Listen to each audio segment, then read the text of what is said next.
রাজধানী ঢাকায় চাঞ্চল্যকর ঘটনা। একটি দুটি নয়, ৪৭টি মাথার খুলি সহ বিপুল পরিমাণ মানবদেহের হাড় উদ্ধার করেছে পুলিশ।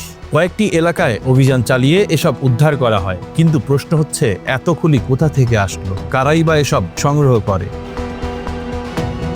ঢাকা মেট্রোপলিটন পুলিশের তেজগাঁও পুলিশ গোপন সংবাদের ভিত্তিতে সোমবার রাত থেকে মঙ্গলবার সকাল পর্যন্ত রাজধানীর বিভিন্ন স্থানে অভিযান চালায়। অভিযানে কবরস্থান থেকে মানব কঙ্কাল চুরি করে বিক্রি করা একটি সংঘবদ্ধ চক্রের 4 সদস্যকে গ্রেফতার করে পুলিশ। অভিযানে উদ্ধার করা হয় ৪৭টি মাথার খুলি সহ বিপুল পরিমাণ মানবদেহের হাড়।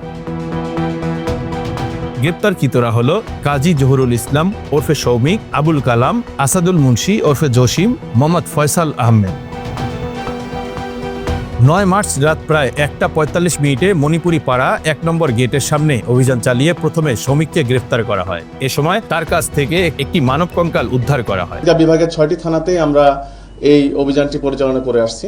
তো আমাদের তেজগাঁ থানার টিম গত 9 তারিখ রাতে তারা বিশেষ অভিযানের প্রস্তুতিকালে যে মণিপুরি পাড়ার একটি জায়গায় এইরকম যে মানবদেহের কঙ্কাল যেটি অবৈধভাবে যেটি কবর থেকে উত্তোলন করা হয়েছে এবং সেটিকে প্রসেস করে বিক্রির চেষ্টা করা হচ্ছে।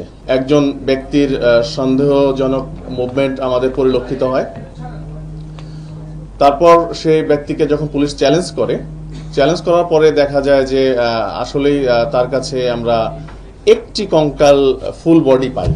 তার দেওয়া তথ্যের ভিত্তিতে একই দিন সকাল 7:10 তেজগাঁ কলেজের সামনে অভিযান চালিয়ে আবুল কালাম ও আসাদুল মুন্সিকে গ্রেফতার করা হয়। তাদের কাছ থেকেও উদ্ধার করা হয় আরো 2টি মানব কঙ্কাল। তো তাৎক্ষণিক ওনার সঙ্গে আমরা কথাবার্তা বলার এক পর্যায়ে উনি বলেন যে আরো 2 জন আমাদের তেজগাঁ কলেজের সামনে অবস্থান করছে এই মানব কঙ্কাল সহ।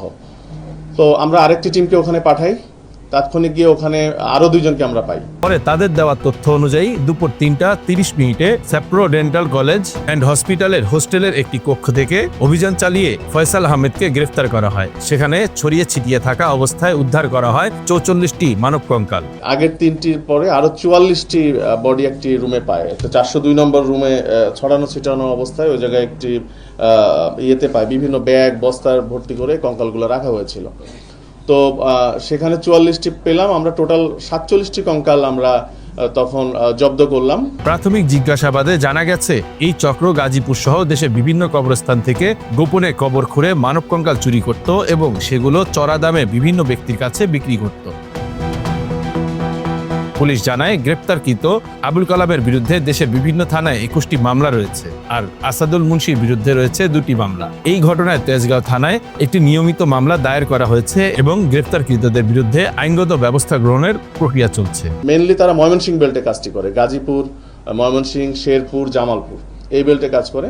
তো আমরা ফার্দার রিমান্ডে নিয়ে এসে তাদেরকে আরো জিজ্ঞাসাবাদ করব এবং এই চক্রে আরো যারা বাহিরে রয়েছে তাদেরকে আইনের আওতায় আনার চেষ্টা করব। Bangla affairs news desk.